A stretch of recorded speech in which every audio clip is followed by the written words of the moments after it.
Much appreciated. How's everybody doing? Good. I appreciate y'all coming out. It's always funny, these events at workplaces, because you're just like not doing your work, and we're like, we're just gonna put it aside and come kick it. So I appreciate you coming to kick it, and even if your supervisors or bosses are like, what are you doing? Maybe they don't do that at Google. Maybe they're like, yeah, go like be full people. Or maybe that's just what it seems like from the outside. But yeah, I really appreciate y'all being here. And so I'm gonna share some poems. We'll have some conversations. It's gonna be chill, intimate. Hello, everybody in the other places. This is kind of trippy in this like very googly way. But I am like deeply appreciative of being here, and deeply appreciative of Google Maps and everything you all do to get me where I need to be. And so yeah, so this is, this was sort of positioned or talked about as like, the relation of MLK, Black poems, thinking about the relationship of Blackness to poetry and art. And so we're going to talk about that. But for me, what's interesting, so for some background, so I taught high school English for several years in Prince George's County, Maryland, before I went to start graduate school. And so I'm a fourth year PhD student now. I taught in Prince George's County starting in 2011. And I tell this story because I think it's necessary to understand how I'm thinking about this work generally. Is that like the first day of school, I came into my classroom, I had this whole plan for how things were gonna work out. And I clearly watched way too many teacher movies, because I was just like, okay, I got the whole thing down. And so my students were like coming into the room, they were like streaming in, first day of school, nobody's like very excited, they wish it was still summer. They're coming in, and I'm sitting on my chair at the desk, and my feet are like kicked up on the desk, and my arms are crossed, and I'm just like watching kids come in. And I don't have a beard at this point, so I'm this like person who looks just like them, like a bunch of 16-year-olds, and they're like, who is the student sitting in the teacher's desk? And they're like streaming in, and I like get up very dramatically, and I walk to the board, and I walk over and I write. I pick up the chalk and I write, mass incarceration, food insecurity, immigration, poverty. And I just like write all of these like social ills, and then I throw the chalk on the ground, and I said, this year, we're gonna solve all that. And they were just like, Mister, like, where's the worksheet? This is too much. Like, what are you doing? This is too much. And it was clear that I had watched far too many Denzel movies. And that's but I had also read Paulo Freire's Pedagogy of the Oppressed. I'm not sure if anybody's read that book, but thinking about, she's sort of the pioneer in many ways of critical pedagogy, thinking about education as a sort of emancipatory project, and thinking about how we can move away from singularly think about education in terms of a teacher bestowing information that a student simply receives, and rather a sort of collective project to understand how to have young people or anybody engaging in this project understand that the world is a social construction, and thus can be reconstructed and deconstructed and made into something new, right? And that the existence of the world is not an inevitability, but is instead something that was built, and thus something that can be rebuilt. And so I was like, I read that book, I watched a couple Denzel movies. I was like, I'm ready to be a teacher. Here we go. So I come into the classroom. I do that very dramatic thing. My students are like, this is strange. I don't understand. And part of why I say that is part of what I realized that in order to, I think I came in and I expected to like cultivate this classroom of young revolutionaries, like from the get. And part of what I realized is that before you get to someone's shaping and having someone think about their political sensibilities and thinking about what they care about politically and socially, I think what has to happen is people have to do the work personally to understand like who they are and what they care about before what kind of factors and conversations and people and places have shaped who they are, and thus that gives them a better sense of like how they have a sense of what they do and don't care about. And so before I get overly, ostensibly political with my work, I'm a new father. And so I have a little 7-month-old at the house, and he's just been sleep trained, which is like a miracle. If you have lower, it really makes you look at parenthood, and you're just like, man, everybody who has more than one child, you are Jesus to me. I don't understand. I like really don't understand how people do it. It's amazing. And shout out to single parents too. Like I think intellectually, I understood that like being a single parent is a difficult thing, but like it's not until you have a kid that you are just like, it is astonishing and astounding what a single parent has to do in order to bring their child up in a world that is like makes it that specifically, and we have like public policy that specifically make it difficult for single parents, from like school system to tax breaks to all of these things. So I'm going to start by reading a lot of what I've been writing and thinking about, and what's been animating my work is fatherhood and a bunch of dad poems. And so, you know, my first book was this sort of reflection on like the history of like political violence against black bodies, and my second book is like, my son is 2 and he likes to smile, you know. So, you know, it's the full scope. So I'm gonna read some dad poems, and just so people know, I think people understand, but like, this is not a traditional poetry reading. I think people sometimes go to a poetry reading and think you're supposed to sit there and you're supposed to say, and then you do a polite little golf clap at the end. That's a whack. We don't do that here. So if you like something, can you snap? If you really, really like something, we say you do the delicious chocolate noise, and that's when you go, Can everybody go, If you really, really like something, it just viscerally moves you, it hits you in your chest, that's when you say Jesus, but with a sh, because it's a secular space, so we say Jesus, and you fall over on the person next to you. But please check with the person next to you first. This is flu season. We don't want people leaving in bad spirits. Word. It's funny because I always do that. I perform in like and read my poems in like high schools and middle schools and prisons and universities. And I would do that a little bit for middle schoolers. And so I would go and be like, yeah, and then you say Jesus, and you like fall over on the person next to you, which was a huge mistake. I should have never done that, because I said that, and then like 2 seconds into the poem, it was just a bunch of 10-year-olds Jesus-ing all over each other. And they were just like, I was like, the history of slavery, and they were like, Jesus! And they were just like rolling on top of each other. And I was like, all right, we're gonna have to figure out a new way to enter the poem for the 10-year-olds. So one thing about having a kid is that other things that were previously sort of these like quotidian tasks that you didn't really put much effort or thought into become these like very Herculean activities. And so like going to the grocery store used to be this little thing you did on the way home, and now it's like you like grab the diaper bag and you like grab the bottle and then you like balance him on your foot, and then and so this is a poem about me taking him to the grocery store and what our experience is like. In the grocery store, you are wrapped tightly onto my chest in a cloth that is sturdy enough to secure you, but flexible enough not to let you breathe without straining. We are perusing the cereal aisle, and they are playing Stevie Wonder over the loudspeakers, which I didn't realize is something grocery stores did. I mean, I guess I didn't realize they played music at all. I mean, I didn't realize they could turn aisle 7 into a Soul Train line of Cinnamon Toast Crunch and Apple Jacks. And at first, I was just going to nod my head to songs in the key of life. But who are we not to take full advantage of this small moment of funky glory? So I wrap my right foot behind my left and spin my body like David Ruffin's taught us. And when I come back around, I see you looking at me saying, Dad, is that all you got? And you didn't use those words exactly because, you know, you have not yet learned how to speak.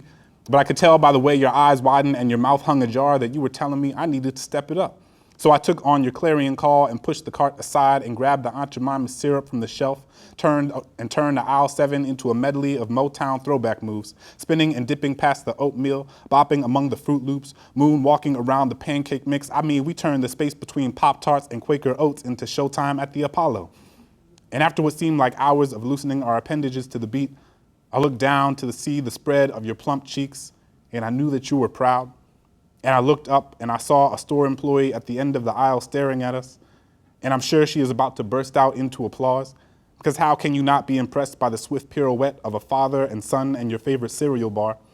And though she does not clap, and though she seems to have called the manager, and though he comes over to say, sir, we appreciate your patronage, but your sudden movements are keeping other customers from purchasing their breakfast, we know that we have put on a show that people will never forget.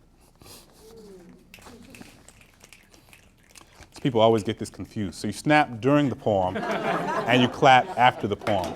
It's fine.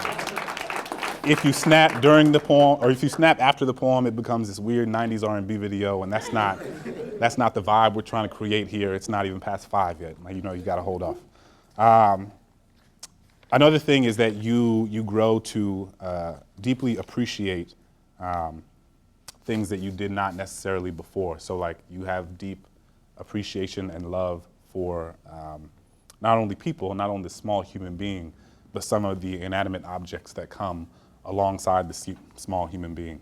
And so I find myself writing like, I just feel overwhelmed with like joy and appreciation, which I think is really important because especially over the last several years and especially sort of in a post-Ferguson moment, been thinking a lot about blackness and what it means to be black in this country, as I think many of us have, and putting that in a sort of larger historical arc. And I think having a child and having a son, having a black boy, pushes me to think, pushes me to recognize the existence of blackness beyond the violence that we experience. And I think that that's incredibly important. People are always thinking about how do you find joy, how do you self-care, how do you find, I mean, and for me, you know, there is no better joy than just like, you know, getting off of work and seeing him, or the first time that he laughed, or when he smiles. And it's something, it's almost cliche because it's something that, oh, I love it when my son smiles, or I love it when my daughter laughs, or, but it really is a sort of transformative emotional experience. But it is not only with your children you have that transformational emotional experience, it is with objects. And so this is my ode to the electric baby swing. When we first met, I wasn't really thinking I needed someone like you, but a friend told me we'd be a good fit, especially with everything happening in my life, all the changes, all the uncertainty. And he said it would be nice to have someone you can count on. He said he used to have someone just like you. And while I think he and I have slightly different tastes, I thought it couldn't hurt to at least be introduced. And my wife said it might be nice to introduce something new into the fold, which left me a bit confused by how open she was to the possibility of you. I mean, she was never this open to throwing new things into our relationship before, but anyway, I agreed. And when you first showed up at my door, you didn't look anything like you did in the pictures I saw online. And when you came so broken and in so many different pieces, which left me worried because I wasn't looking for a project. I need to focus on my career, you know? But you were already here, and the residue of my Catholic guilt wouldn't let me shut the door on you. So you came in, and we sat together on the floor, and I put on my favorite podcast, which I hope you didn't mind, and I helped you put yourself back together the best way I knew how. And man, am I glad that we got past that first awkward stage, because now you are literally the best thing that has ever happened to me. I literally cannot imagine my life without you. The moment I handed you my son, he fell asleep in your hold, and I danced in the living room because before he refused to sleep, and now he sleeps when you hold him. And my wife thinks I love you more than I love her. And I'm not saying she's right, but I'm not saying she's wrong. But I am saying you give me something she doesn't. And don't get me wrong, I love the mother of my son. It's just that you make me feel young again.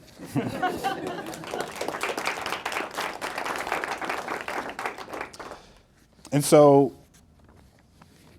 part of what Having a Kid does as well is a lot of what shaped my first book is this idea of the talk, right? The sort of proverbial talk that black parents have with their children about how to navigate a world that is taught to fear. And I think there are different iterations of that talk. And part of what's been fascinating about going on tour with this book and speaking to different people is you remember how many different iterations of the talk there are, right? So when I taught a lot of undocumented students.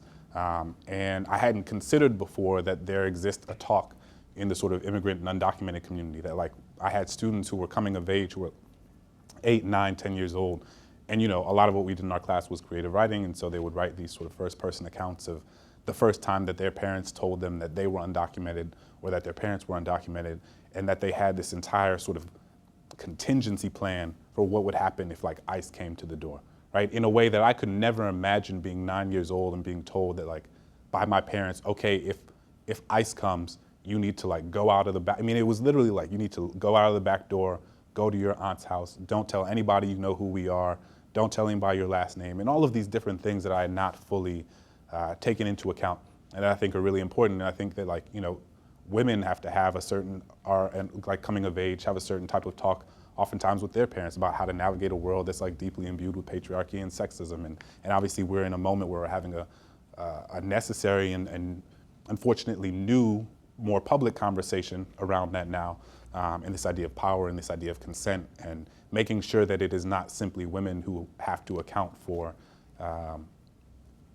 having to navigate what different kinds of power and consent look like. So a lot of what I'm thinking about is the talk, and part of what I'm thinking about in this context is how my father had a certain conversation with me, his father had a certain conversation with him, and how different is that conversation from the conversation that I'm gonna have with my own son, right? And so it's this kind of like intergenerational lineage of conversations about how you navigate a world that tells you who you are or assumes who you are before you get the opportunity to define it for yourself. And that's something that's like animating a lot of my thinking now. And I recently went to the National Museum of African American History and Culture, and I've been twice. I went once when it first opened, and then I went another time more recently with my grandparents. And that was like a really fascinating experience, because part of what happened is that I realized that I was here, it was both fascinating because I was there with my grandfather and also my son. And so I felt, you could feel the lineage in like a very sort of direct way, but we were in this place where in a space that represents a time and a set of time that we tell ourselves was a long time ago. And I think being there with my grandfather helped me realize that it like wasn't that long ago at all. And I've been thinking so much about that. And I remember when I first read that the woman who cut the ribbon to open the National Museum of African American History was the daughter of an enslaved person. And I was just like, this was not long, it wasn't long ago at all. You know what I mean? Like, I think, slavery ended I always give this timeline because I think it's really important, but like first slaves came here in 1619, Emancipation Proclamation was 1863, Civil War ended 1865, Civil Rights Act and Voting Rights Act were 1964 and 1965. So it's only been 50 years in which black people have even had a semblance of legal and legislative freedom. For 350 years prior to that, it was fundamentally legal for black people to be dehumanized, delegitimized, disenfranchised in the eyes of the state. Not in an interpersonal, somebody being mean and using the N-word, but like, you are a state-sanctioned second-class citizen. So if you kick somebody for 350 years and then you stop kicking them for a seventh of the amount of time that you kicked them, it would feel disingenuous to then look at that person and be like, why don't you have the same jobs as me? Why are the health disparities different? Like, why aren't your educational outcomes as different? But like, we have that ahistorical conversation in this country all the time, right? And you can make a very compelling argument, as I would, that like, it's only a semblance of freedom over the last 50 years because there is a sort of evolution of and different iterations of a system of oppression with regard to zoning law, housing segregation, school segregation, mass incarceration, the list goes on and on and on, right? And we have the like empirical data to demonstrate that. And so I think that for me, I'm kind of obsessed with history, and I'm kind of obsessed with the way that we, especially in an American context, because we're also just such a young country. I remember when I went to England for the first time, and I was at Oxford, and they were like, this building was built in like 1012. You know what I mean? And I was like AM or PM? Like, what are you talking about? And it was a wild moment, because you're just like, man, like, we are not. And then if you go to China, right, or you go to Iran, you go to some of these different places, and they look at us and they're like, your little 250 years is cute or whatever. But people, so I think it's just fascinating, because I think I remember growing up and I would look at the videos of like people spitting on the kids integrating the schools. I would look at the pictures of people being lynched. I'd be like, man, thank God we don't live in that time anymore, right? Like, thank God we have moved beyond that. But like, in those moments, I was forgetting that like people I loved were like there, you know what I mean? That people I loved who are still alive. And that the people who were doing that, the people who were in that lynching photo, who were like looking and pointing at that dead black body, are like still voting in our elections. You know what I mean? And I think that when we have this conversation about how far have we progressed, I think we should have an honest conversation about what progress looks like, and the sort of, the proverbial moral arc of the universe. And I think it does move toward progress when it is pushed in that direction, but I think we also misdefine what progress looks like and how it happens. All that's to say, there's a poem that I'm thinking about along those lines, and was inspired by my grandfather's trip to the museum. We took my grandfather to the National Museum of African American History and Culture. He's 85 years old and his breath still sings of Mississippi. He is tall, but not as tall as he once was. He is still here in the way the ocean is still there, even when its tide has receded a bit more into itself.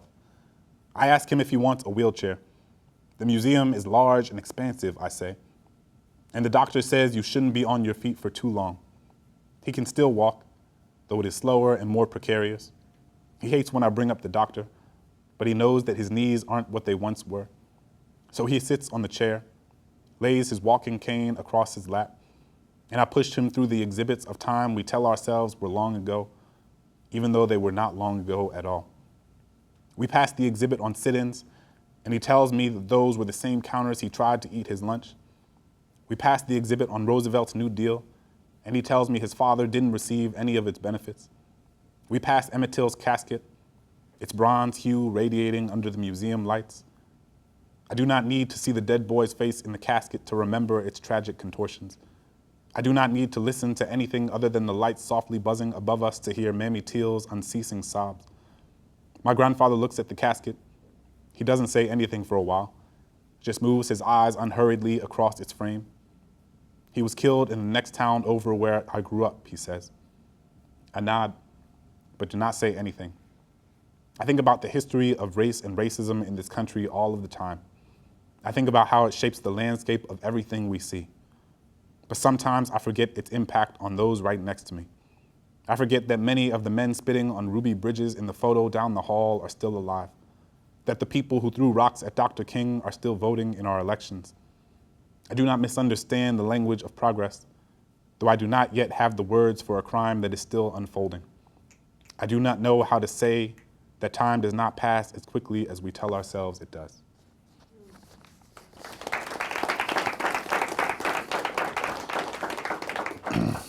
So another part of what's been shaping my thinking as of late is a kind of, I think we're in a moment where with regard to race, we're having a conversation that is more intersectional, right? And so like, I'm in academia and intersectionality, especially in, has been, especially in Black feminist circles, has been a conversation that's been happening for a long time. Kimberly Crenshaw coined the term, years ago, and now we are in a moment which is good that it has become more mainstream, right? That you are in online and in news media articles, people are talking about intersectionality in a way that does not remove it as this sort of like piece of academic jargon that is separate from the real lived material experiences of people.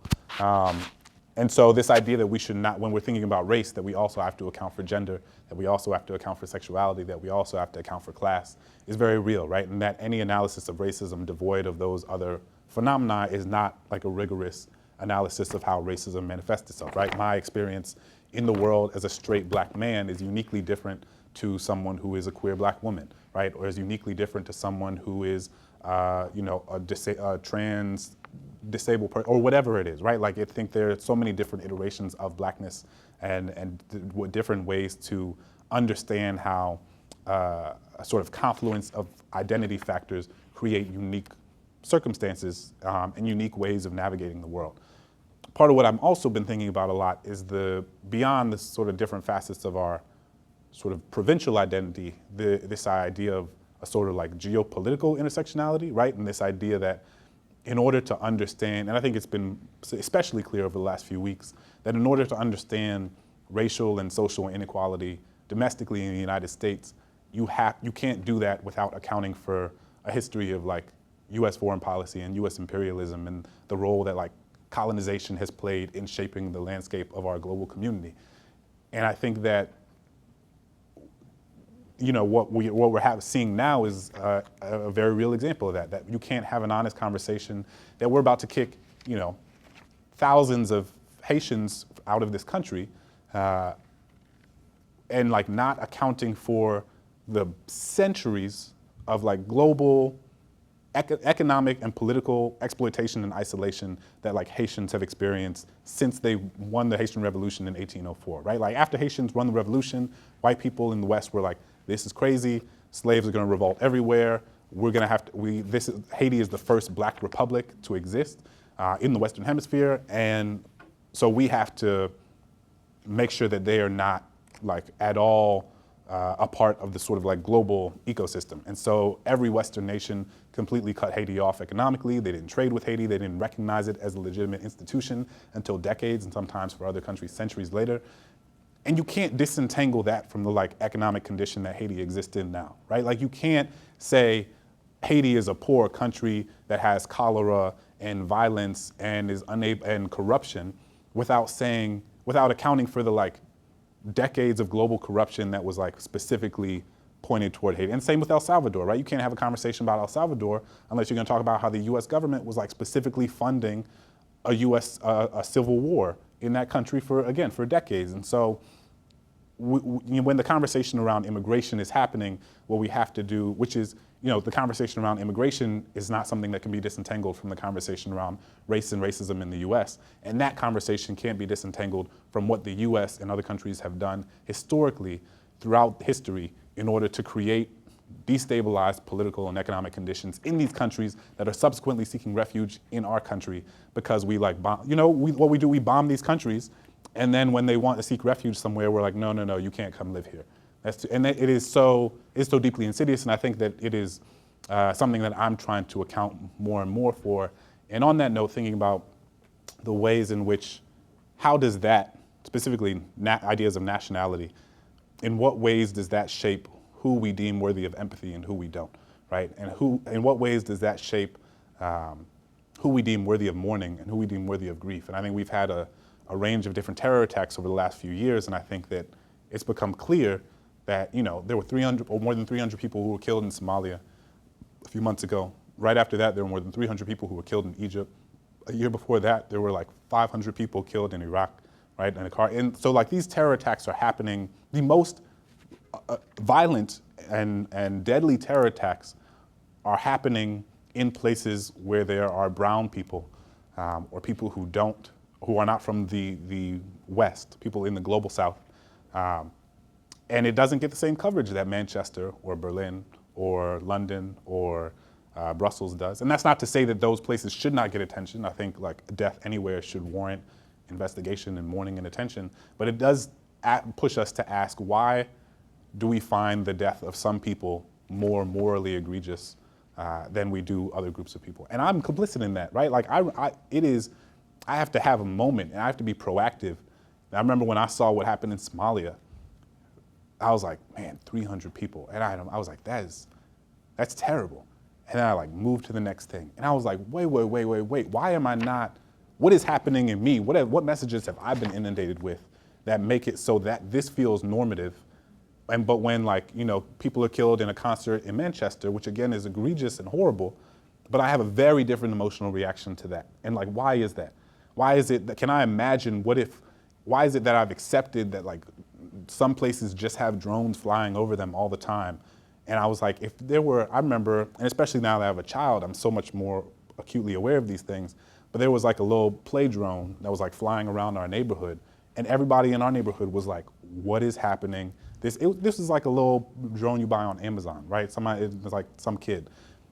But I was like, can you imagine?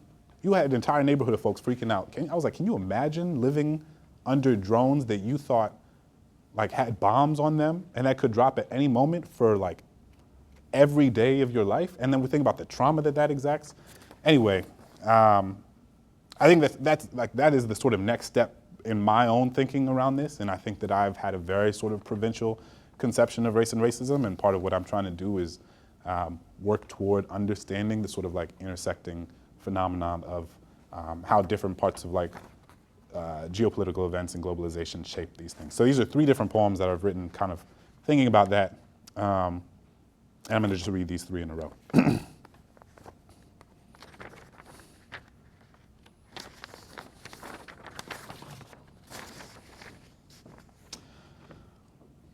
Imagine each continent a splintered tessellation of wayward fragments, each mass of land attempting to jostle itself free. Pangea was the last of the supercontinents, a mass of land that came together and broke itself apart several times before. It should come as no surprise. Don't we all find ourselves coming back to something we can lose ourselves inside of? Can we blame the desert for missing the breeze that tumbles across the grassland? Can we blame the tundra for a desire to witness the wrestling of pines?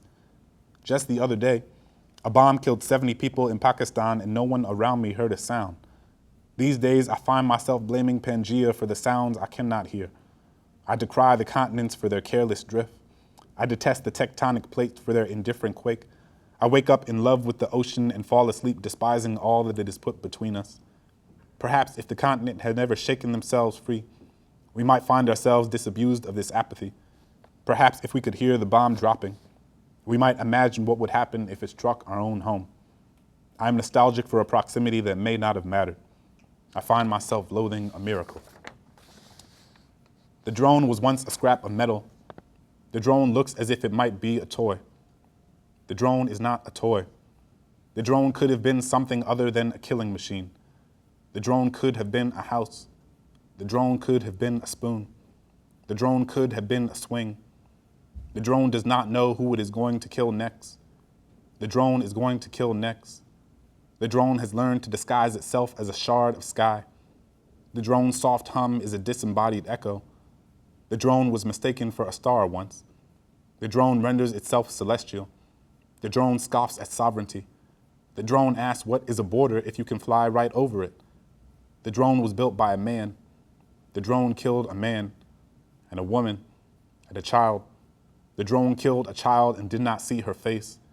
The drone does not see a face. The drone sees a body, and then the body is gone.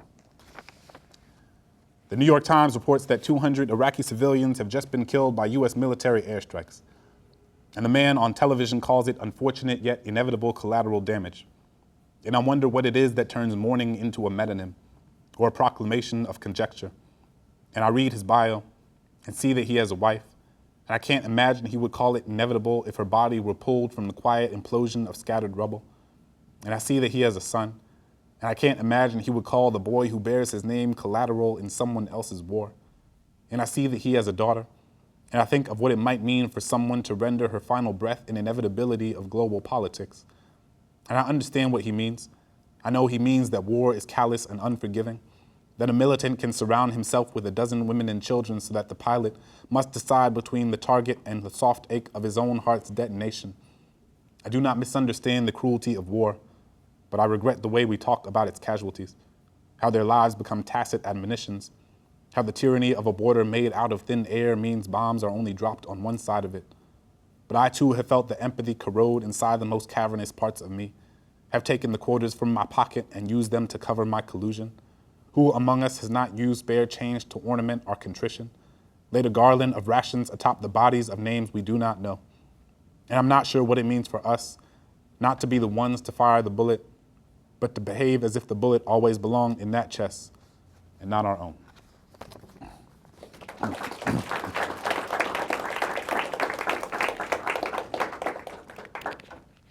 And so, to kind of like bring it back more domestically, a lot of what, so everybody's familiar with Thomas Jefferson, right? Thomas Jefferson, what we are taught, when I was taught in my American history class, Thomas Jefferson is the, one of the first presidents of the United States. He is the intellectual founding father of this country. He is singularly responsible for the conception of the Declaration of Independence and the Constitution.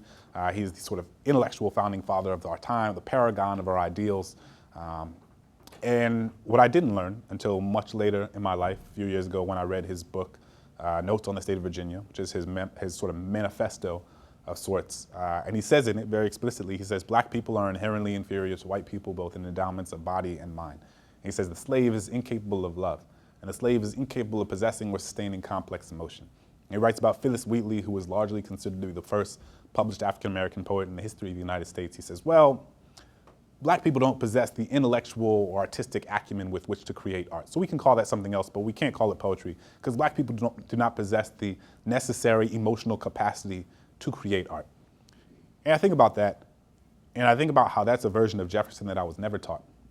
And I think about how Jefferson is in many ways a microcosm for the ways in which our notions of American history are presented in this like very narrow, myopic way, where we are so committed to the idea of American exceptionalism that we inevitably suppress anything that makes us look unexceptional, right? Even the people that we look up to who were not slave owners, right? Like, I think about Abraham Lincoln.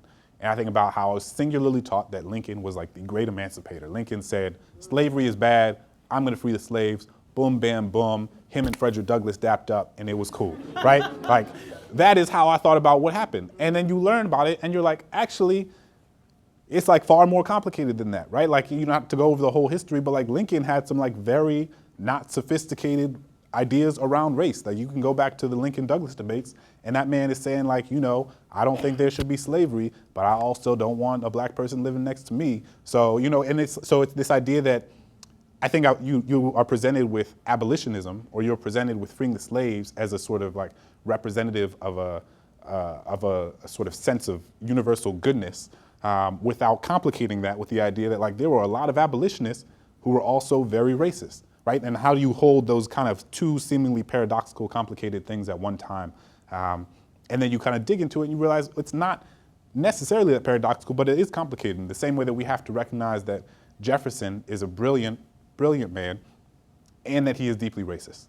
Same way we have to recognize that Lincoln was like, if his thinking was evolving and changing throughout his life, who's to say where he would have ended up had he not been assassinated?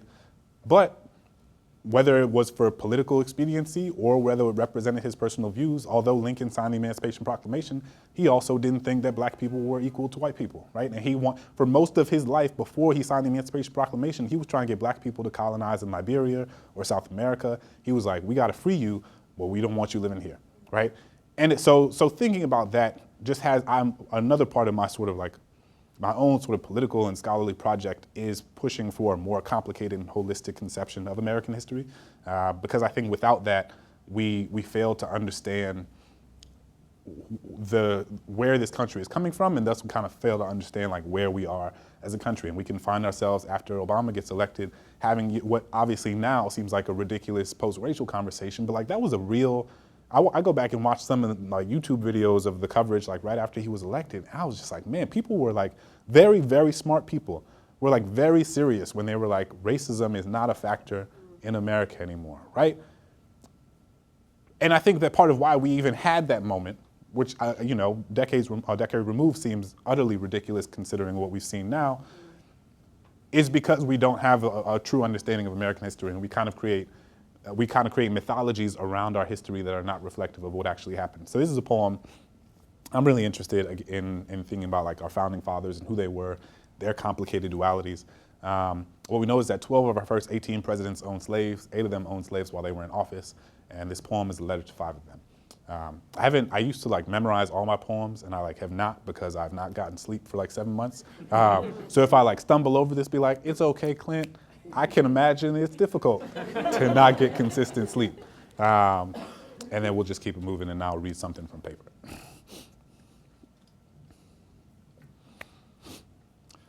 Letter to 5 of the presidents who owned slaves while they were in office. George Washington, when you won the revolution, how many of your soldiers did you send from the battlefield to the cotton field? How many had to trade in their rifles for plows? Can you blame the slaves who ran away to fight for the British? Because at least the redcoats were honest about their oppression. Thomas Jefferson, when you told Sally Hemings that you would free her children if she remained your mistress, did you think there was honor in your ultimatum? Did you think we wouldn't be able to recognize the assault in your signatures, raping your slave? Will you disguise it as bribery, make it less of a crime? When you wrote the Declaration of Independence, did you ever intend for black people to have freedom over their bodies? James Madison. When you wrote to Congress that black people should count as 3/5 of a person, how long did you have to look at your slaves to figure out the math? Was it easy to chop them up? Did you think they'd be happy being more than just half human? James Monroe. When you proposed sending slaves back to Africa, did black bodies feel like rented tools? When you branded them, did the scar on their chest include an expiration date? When you named the country Liberia, were you trying to be ironic? Does this really count as liberation? Andrew Jackson. Was the Trail of Tears not enough for you? Was killing Cherokee, Choctaw, Creek, Seminoles not enough to quench your imperialism? How many brown bodies do you have to bulldoze before you can call it progress, Mr. Washington, Jefferson, Madison, Monroe, Jackson? When you put your hand on the Bible and swore to protect this country, let's be honest in who you were talking about. When the first Independence Day fireworks set the sky aflame, don't forget where we were watching from. So when you remember Jefferson's genius, don't forget the slaves who built the bookshelves in his library. When you remember Jackson's victories in war, don't forget what he was fighting to preserve. When you sing that this country was founded on freedom, don't forget the duet of shackles dragging against the ground my entire life. I've been taught how perfect this country was, But no one ever told me about the pages torn out of my textbooks, how black and brown bodies have been bludgeoned for 3 centuries and find no place in the curriculum. Oppression doesn't disappear just because you decided not to teach us that chapter. If you only hear one side of the story, at some point you have to question who the writer is.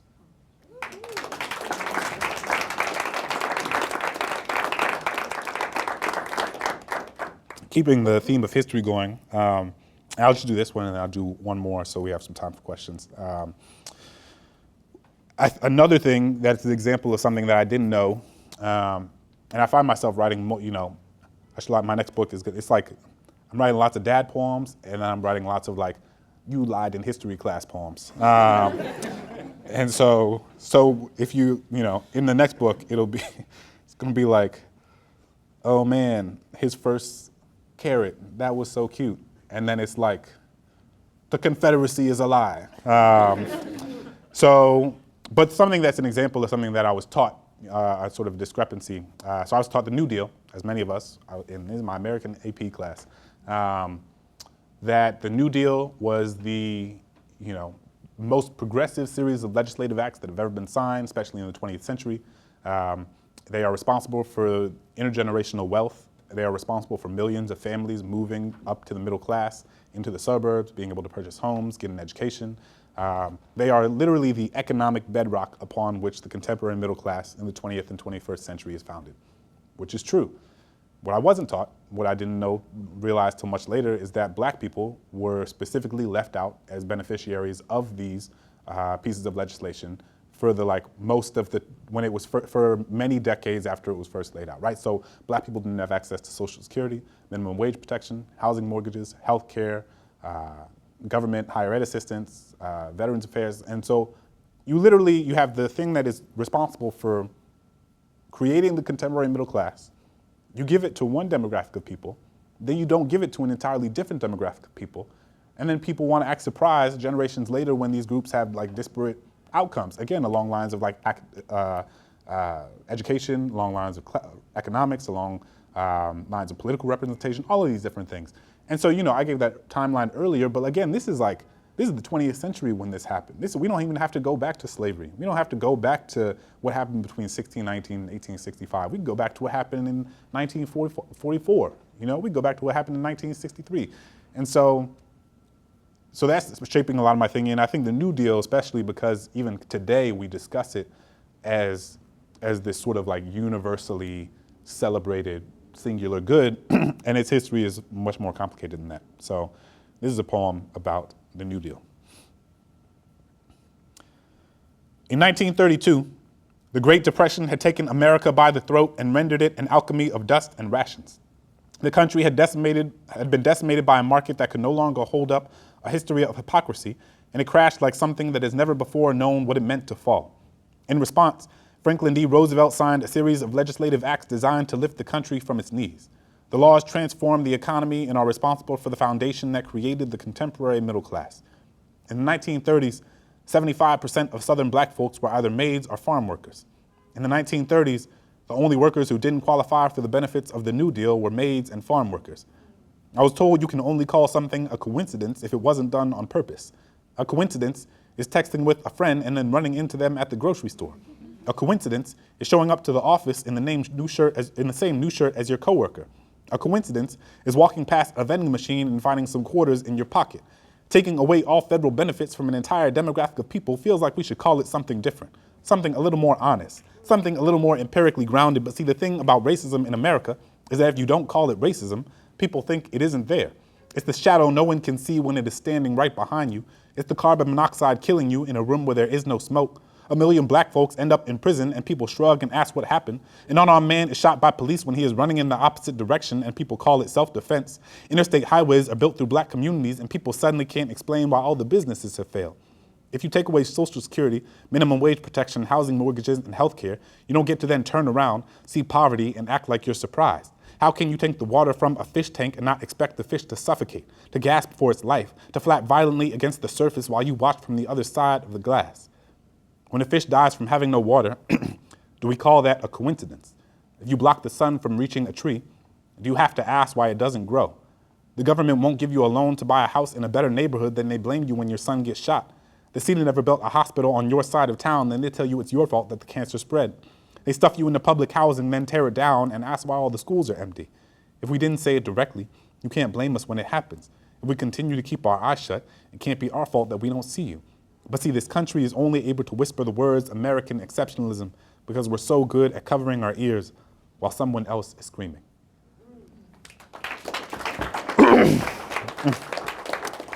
I'm gonna read one more poem. So this is from my book, which I guess is for sale in the back. It's been out for a little over a year now. I feel very proud of it. I remember when I first got it, I was just touching it and just like rubbing it against my face. I was like, and I emailed my publisher. I was like, yo, what is this texture of the book? It like feels so good. I just can't stop touching it. He responded, and it was spelled M-A-T-T-E. And I was like, oh, mate. And my wife, she was like, no, it's Matt. And I was like, that might be Matt, but this is Mate. So I think personally they messed up with the pronunciation, but I have no control over that. So I'll read one more poem from this, and then if anybody has any questions, and if not, I appreciate y'all coming out.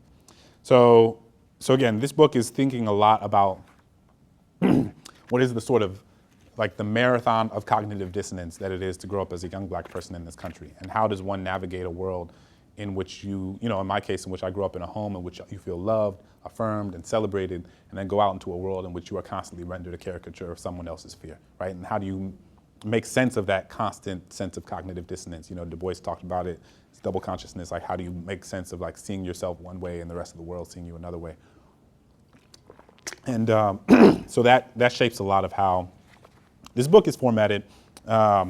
And what I wanted to do, you know, there are a lot of poems in here this is written largely in the 2 years after Ferguson, when I'm trying, you know, for myself to make sense of everything that I see happening. And this is also at a moment where I'm like encountering a lot of this history for the first time.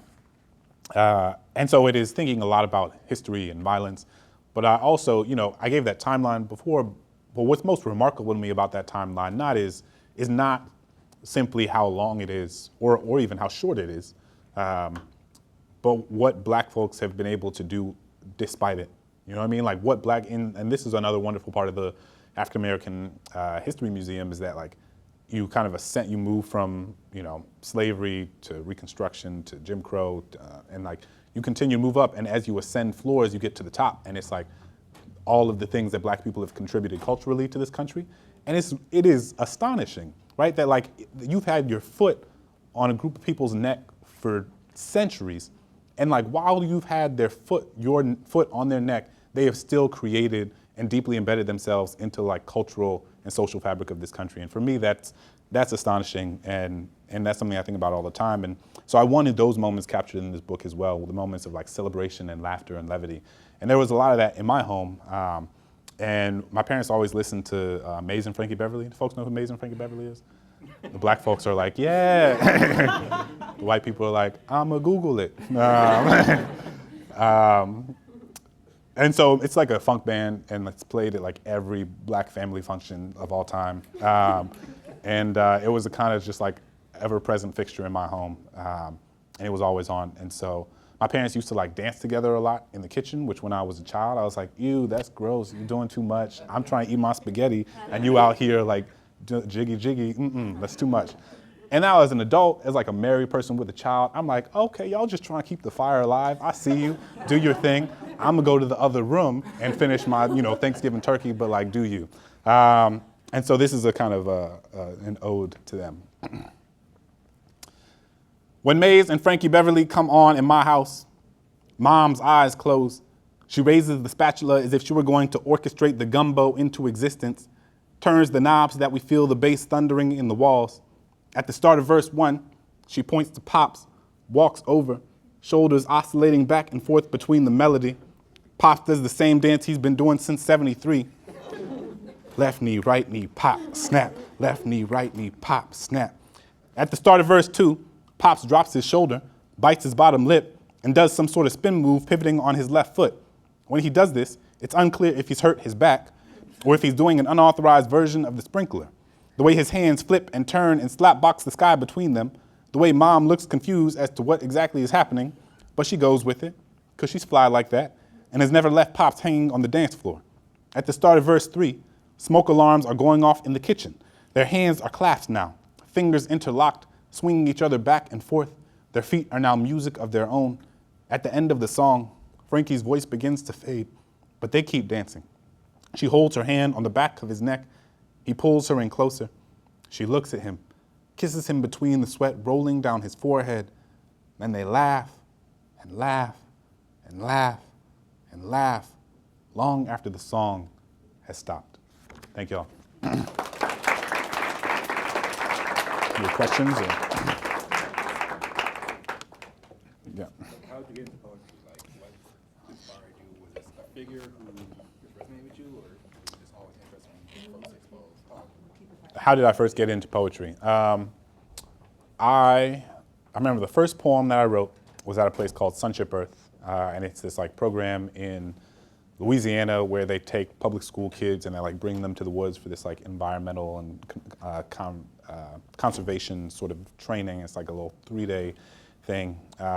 We had this thing called our magic spot, and so every day we were supposed to go out into the, because it's like held in the woods, and you go to your magic spot, and it's like this kind of weird thing looking back now, because it was these like benevolent white people who were standing in front of these like little black and brown children, and they were like, run, go, and then we they like stood behind us as we ran into the woods, which is a strange aesthetic, but but we like ran into the woods, we ran to our magic spot, and in my magic spot was where I first started writing poems that I can remember. I remember I came back that night, and at dinner time, everybody presented, if you wanted, the work that you had done, and I came back and I remember the poem. It was, an animal is a thing that lives and breathes. We must not mess with its needs. If we do, we'll pay the price. With the future world, not so nice. And then all the girls were like, oh my God. And I was like, oh, this is the joint right here. Like, who needs to play sports where you can just like make rhymes? But more serious, so that is real, but more seriously, I think in 2008, I went to a place right not far from here, the New York Poets Cafe. If you haven't been, it's Lower East Side of Manhattan here. It's every Friday night. I know they're closing soon, but I think it's still happening on Friday nights. And it's just like astonishing. I remember the first time I went there, first poem I ever heard was a woman who had cerebral palsy. And in 3 minutes after I heard that poem, the way I thought about an entire demographic of people completely changed, right? And I had never experienced spoken word live before. I'd seen like Def Poetry Jam, and I was like, oh, that's dope, that's cool. But like seeing it in person was like a intimately different experience.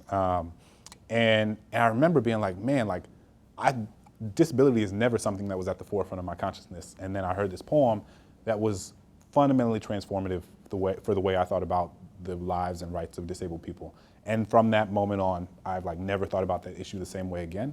And I was like, that is, I don't know that I've been moved by a piece of art that quickly in that way before. So I was like, I don't know what this is, but I want to do it. And then I started writing very bad spoken word poems, like many of us do in college, I think. You know, you're like, and I just wrote bad poems for a long time. I started a poetry group where I went to college, Davidson College, and then I lived in South Africa for a year. And in Johannesburg, there's actually like a very vibrant performing art scene, and so I think I learned a lot there. And I came back and moved to DC, where I taught, and I was on the DC Slam team. And that's where I got very immersed in the like poetry slam competitive community. And I don't slam anymore in the sense that like I don't do competitions. But that community, I think, you know, for me, that community has shaped every part of my writing and political life, honestly, since then. And it's interesting to now be in a moment in my career where, you know, I contribute like pretty regularly to the New Yorker and different publications like that. And I think people sometimes have this idea that like, oh, either explicit or implicit, they're like, I have graduated from spoken word onto like the more like esteemed literary spaces, and I have to like remind people that that's like not a compliment, you know what I mean? Because part of what it is it reflects this kind of like one ahistorical and both like kind of racist and classist conception of like what is a legitimate literary product. And the idea that like spoken word exists lower in many people's minds on the literary hierarchy than writing for, you know, the New Yorker or things like that. And I think I try to disabuse people of that sort of false dichotomy, because I'm like, you know, I recognize that these are uniquely different types of mediums through which writing is presented, but the only reason we think that one is better than the other is because we've like been inundated with messages that are like based in like, you know, capitalism and white supremacy and like notions of what is legitimate and what is not. And there's nothing more legitimate than, you know, there's nothing more legitimate about publishing something in a fancy New York magazine than there is about like doing an open mic in Southeast DC, right? And so I, you know, for me, whether it be an essay in a magazine or whether it be like a, you know, me presenting my poems, whether it be whatever it is, I think that for me, they are all just extensions of the same like intellectual and artistic project, and not reflective of like thinking that one is better than another. It's simply recognizing that like each of them resonate in different ways, and you know, there are certain things that I write that I think are better poems than other things that I think are better essays, and other things that I think are better, you know, social science peer-reviewed article journals. And so yeah, that's a very long way of answering your question, but yeah, that's like, I guess that's like my therapy too. I'm like, let me tell you. Yeah. Sort of building on Fran's question, what are some of your favorite or most influential authors, works, books, and/or I was going to ask what are you reading right now, but then I remembered you have a 7-month-old. So feel free to pass on that one. That's fair, and I appreciate the consideration and the empathy. What am I reading right now, and what authors have been influential to me? Man, so many. Right now, I am reading Jhumpa Lahiri's Lowland. I think she's also one of my favorite authors. I remember the first time I read Interpreter of Maladies, I was just like knocked out. I was like, you are. I also had a huge crush on her for like many years. I was just like, this was amazing. So I'm reading that. I'm reading Stamped from the Beginning by Ibram Kendi, which is a book about sort of the history of racism and racist ideas. I'm reading They Can't Kill Us Until They Kill Us by a friend of mine, Hanif Abdurraqib, who's an amazing poet and cultural critic.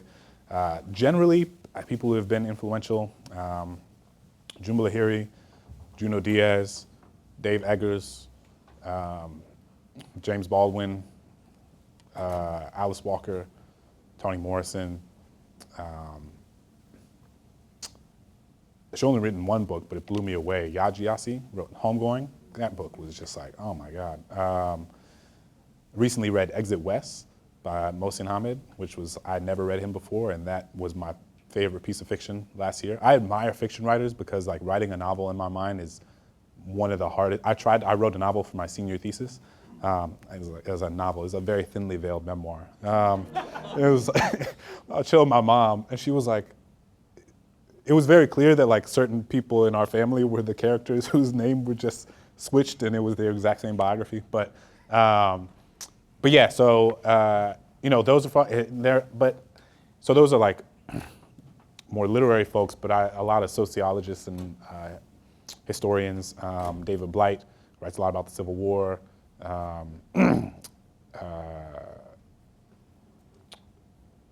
What's his name? Who wrote? Ira Cass Nelson, who's a historian who wrote about the New Deal. He wrote that book. I can send you a whole list if you want to email me. Yeah. Yep.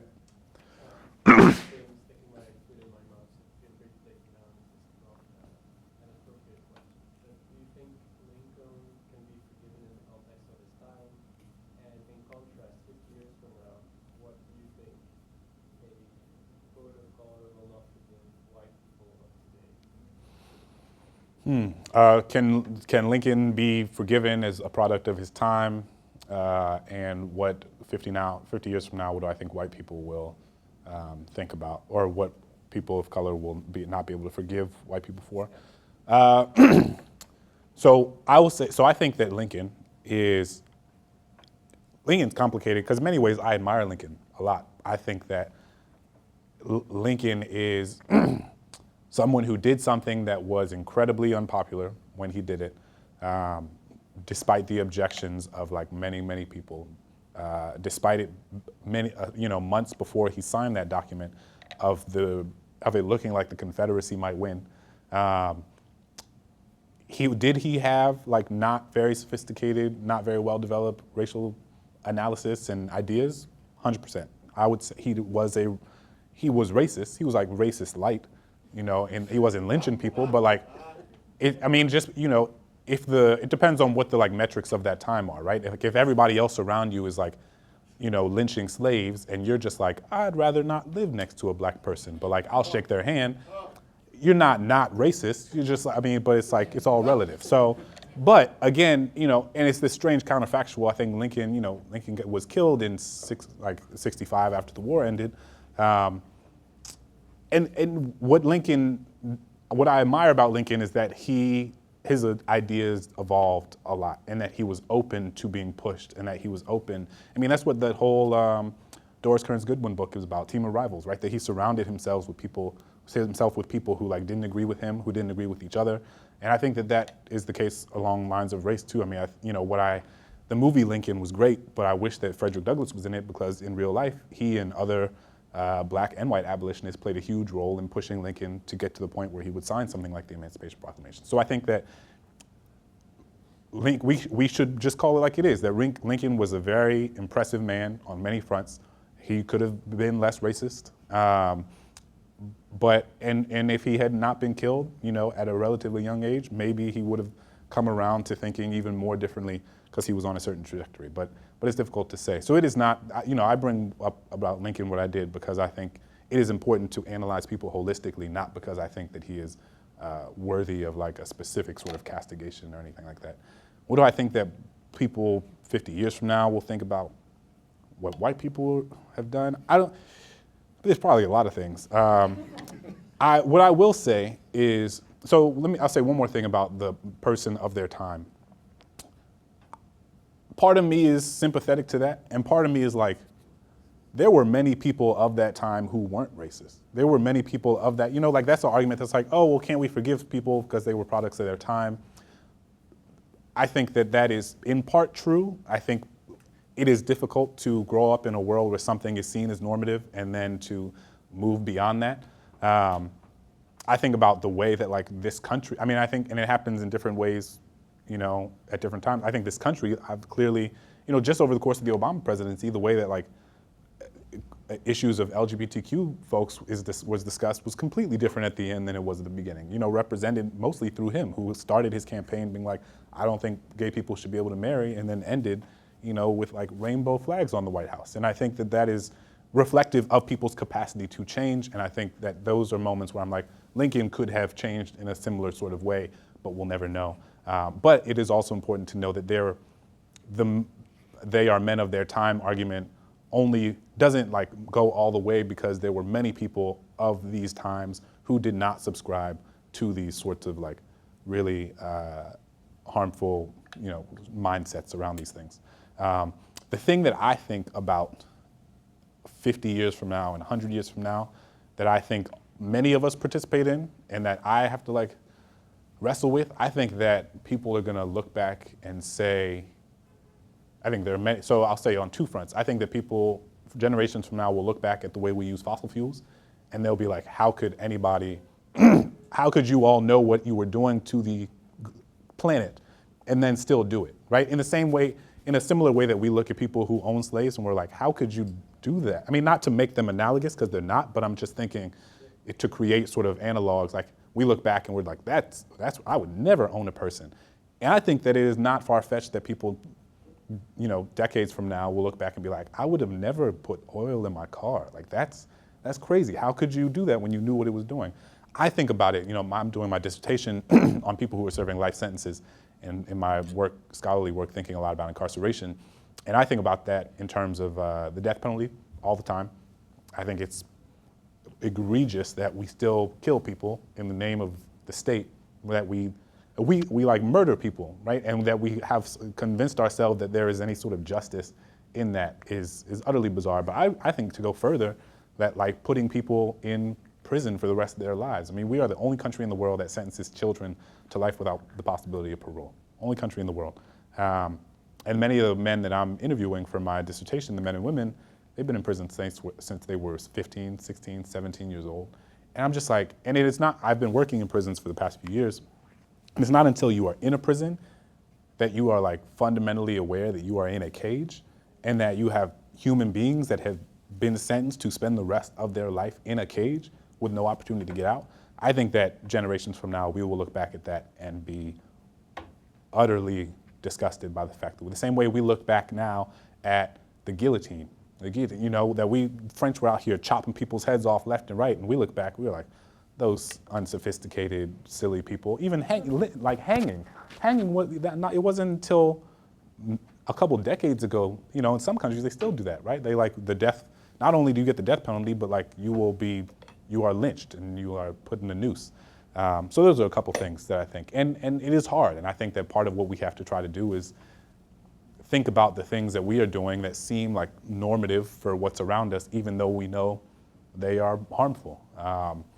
And it's easier said than done, but it's important to think about. Will you say, are there any other questions on TVC? Any other questions on the TV? Hi. Hey. We are in Boulder, Colorado. Oh, that's so cool. So nice to meet you. Just My popped up. question is geared towards the conversation that you will eventually have with your son about how he is to move through this space, just in society in general. Like, what is that conversation going to look like between you and your son? And how is that going to vary from the conversations that you've had from elders in the past? Yeah, thank you for your question. I would say, I think the thing that's most important about navigating that conversation is how do you convince a young person and a child, how do you make them aware of the very real realities that exist in the world and the very real dangers that in many ways for many people are like an existential threat, like to their very existence. Without making them seem or feel as if it is their fault, right? Like, how do you navigate that difficult line between, like, people make a decision about who you are before you ever open your mouth, and the fact that people are doing that is not a reflection of you, it is a reflection of them, it is a reflection of a larger culture and society around that has problems around racism or whether it's sexism or, you know, and I think that there are a lot of conversations I'm gonna have with my son that are similar to conversations that my family had with me but are also different. I think the nature of the conversation that I have with my child about consent will probably be different than I didn't really have any conversations about consent growing up. That like wasn't, not because my parents didn't care, but like that wasn't something that they were thinking about in the same. I think we're in a moment where we're thinking very differently about it, and I think that's the power of like the Me Too movement, Time's Up, and I think that, and you know, I always think of like political change with a big P and then a little p. So I think big P is like Black Lives Matter happens, progressive DAs are elected, mass incarceration decreases, better police practices are implemented. Those are all important. It's also different. There were some Pew polls that came out a couple of months ago, and they've asked, this is kind of like tangential to your question, but still related, and they've asked Black people who, over the course of the last, since like 74 or something, these are rough numbers, but essentially they've asked a series of questions every year. One of the questions is, do you think Black people are responsible for their own like economic conditions? I think, and they split it by Republicans and Democrats. For Republicans, it was like 70 or 80% think yes, and that's remained pretty steady throughout. And then for Democrats, it was like 60% think yes. And then in 2014, there was this precipitous drop. Not for Republicans, but which is a whole nother talk. But like for Democrats, that went from like 60-something to 30-something in terms of people responding to that question, right? Because we found ourselves in a cultural and social moment where people were having completely different conversations about the history and different manifestations of race and racism. And so then like a 30% drop in like 3 years around people thinking that Black people are responsible for their economic conditions and political conditions, and then not thinking that is pretty significant. In the same way that the Me Too movement, in the way that it is navigating, and all movements are messy and are like gonna have things that are difficult for anybody in that movement, but I think what it has done is it has brought to the forefront it has shifted the framework and like paradigm of the conversation around consent in a very public way, in a way that was simply like not the case, right? I'm having conversations with my friends on my group chats that are talking about consent in a way that we've like never spoken about consent. And that's powerful to me, right? And that's important. And so those are all conversations I'm gonna have to figure out how to have with my son, and you know, some will be the same, some will be different, but and I think one thing you also learn as a parent is how imperfect your own parents are, because you realize how imperfect you are. Because I think you grow up and, you know, sometimes you're like, oh, there's like something happens when you become a parent, and you just got it all figured out. And you like definitely don't have it all figured out. And so part of it is like giving myself space and room to say, like, go back into the room the next day and be like, you know, I said this one thing, but I really want to like correct myself or like build on that. Or, so yeah. Sure. Two more questions. 1, 2. How do you think, first of all, I'm a huge fan. I listen to you all the time. Clint Smith, I. Subscribe to Pod Save the People if you've not. Rate us 5 stars. How do you think race relations and race dynamics will change as population or demographics become a little bit more, I guess, like interracial? And how do you think racial lines will start to blur in terms of will Latinx folks now be considered white? How do you think that's Yeah. Yeah, no, well, I think you alluded to it there. You know, how do you think that race is going to shift, and racism and ideas of race and racism will shift over the course of time as the demographics of this country shift, in essence. So I think the final piece you brought up around like how race, that alluded to the fact that like race is not a definitive line, right? And that, you know, I always tell people that like the Irish and the Polish and the Italians, they were not white when they came to this country. They were considered like a fundamentally different race. And it was only over time that they became white, that they were acculturated and assimilated into whiteness in the way that we think about it in a specifically American context. And so, you know, we have all these stats, what is by 2043 or something like that it's gonna be a majority minority country. Yes, and I think it's important to consider the ways that like certain people who may not necessarily be considered, who are considered brown now, or may not necessarily be considered such 30 years from now. I think all you have to do is look at, you know, think about if Ted Cruz didn't have the last name Cruz, you know, what there's nothing about his politics that reflects, you know, brown, not to say brownness and blackness is homogenous in terms of like political thought, but like you have Marco Rubio and you have Ted Cruz as examples of people who, but for their last name, they would navigate the world as white men, right? And I think Latino folks that is the next sort of, like you have many people coming to the United States who are of Latino origin who marry white people, and their children might not necessarily identify depending, and part of it, you know, depends on their last name. It depends on a lot of things, but they might not necessarily readily identify as a brown person more than they would do as a white person. I think you see that already beginning to happen, and I think that's going to continue to happen. And I wouldn't be surprised. And that's why, you know, I think people were kind of surprised at the exit polls from the 2016 election. People were like, oh, like the Latinx community is going to, like that is who's going to overwhelmingly vote Democrat and going to save everything. And I think 35% of people who are, you know, on the census Hispanic voted for Trump. So like it is, again, these political blocks are not homogenous. You have a lot of people who think of themselves as Hispanic, but also think of themselves as white.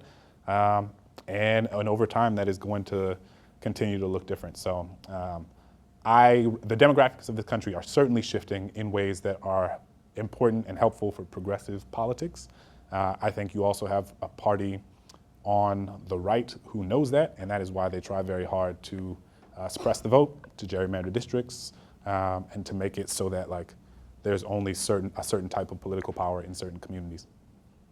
So before we go to your questions, please ask over GVC if there are any more questions, just since you're here. GVC, any more questions? I appreciate y'all. Yes. Thank you so much for being here. I'm curious, kind of in context of the media. So earlier elected, how many people in the media were eager to say like racism is dead, and clearly that wasn't the case. Where I think we're still seeing, I'm probably not phrasing this correctly, but like with the Me Too movement, I think the media has been a lot more willing to say, call out sexual assault, condemn Harvey Weinstein, but we're not necessarily seeing that when it comes to race. Like we've seen it time and time again with Trump. Right. Last week with the shithole comment, Yeah. they weren't willing to call out racism within that. And I'm curious what you think we as Americans and we as consumers and can do to push the media to call it what it is and kind of spur that social change, because they do have power. Yeah. Yeah, I mean, I think that there were, in essence, what do I think about the difference between like the Me Too movement making it so that people call out sexism in a way that does not necessarily seem analogous to how people call out or don't call out racism in the media. So I think a couple things. So I think that there were some people who did call it racism. You know, I think I remember the clip that went viral with Anderson Cooper, who was like saying very explicitly. Unfortunately, that was not reflective of the like larger landscape. People still using racially tinged or you know, racially charged and you know, creating a whole set of euphemisms for like what is very explicitly and clearly racist. So part of why I think that happens is and this is just my own theory, but like intuitively, I think that part of it is an issue of proximity. And so I think that, you know, half the country is male, half the country is female, generally. Obviously, people who are gender non-binary and things like that are also exist. But that is, I think because of that, as compared to what, 13%, 12, 13% in this country being black, if we're thinking specifically about anti-black racism, people exist in a different proximity to someone of the opposite sex in a fundamentally different way than they do someone of the opposite race. Part of that is because of history of segregation. We like don't, you know, most people in this country do not live or work near anyone or alongside anyone who does not look like them. Like obviously offices like this are very much the exception to that rule. And I think because of that, there's a different level of empathy that exists in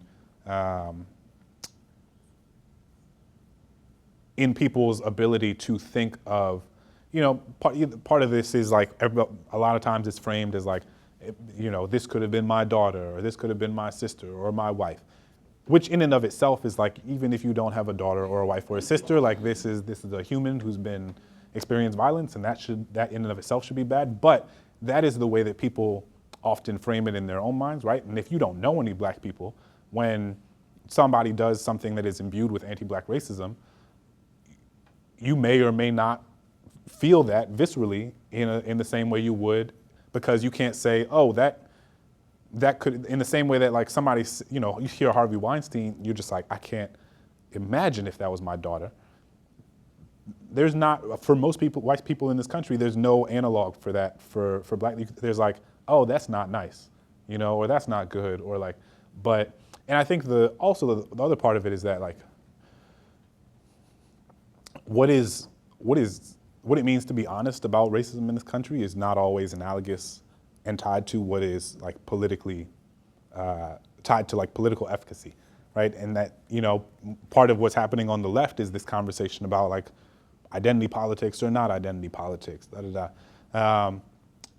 and some people, you know, people who are advocating a move away from identity politics and like, let's all find the common ground between the white coal worker in West Virginia and the undocumented, I think there's a lot to be unpacked there, but part of that rationale is like, that is what is most, has the most political efficiency as compared, and people, instead of people saying like, you know, Black Lives Matter or dreamers marching through the street or whatever that is people doing things that are based on their identity feels more divisive to folks. And I don't necessarily subscribe to that, but there might be people who do, right? And again, this is like thinking about complicated truths. It might be true that 3 years of Black Lives Matter protests propelled a lot of white people who were feeling very scared and fed up by that to go to the polls and vote for Trump in a way that like they may not have had there not been Black Lives Matter protesters blocking highways, right?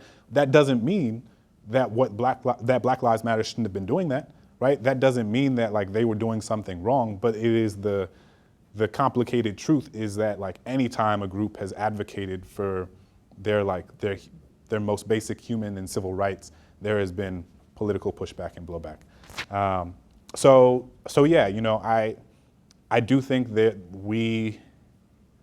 there needs to be a sort of accountability around people who do egregious things, you know, in terms of race. I mean, imagine if people were getting, you know, the way that men have been fired and let go, rightfully so, for sexual harassment and assault. Like, can you imagine if people were getting fired for like racial harassment in the same way? Like, it would, and it's a question like, why doesn't that happen? And I think part of why that doesn't happen is because as unsophisticated as our dialogue and conversation and discourse is around sexism and patriarchy in this country, which it is very unsophisticated, I think there's a different level of a lack of sophistication around the conversation around racism, because to some people it feels even more charged, and like there's more at stake in some ways. So again, roundabout way of answering your question, but I hope that helps. Thank you all so much. I appreciate you.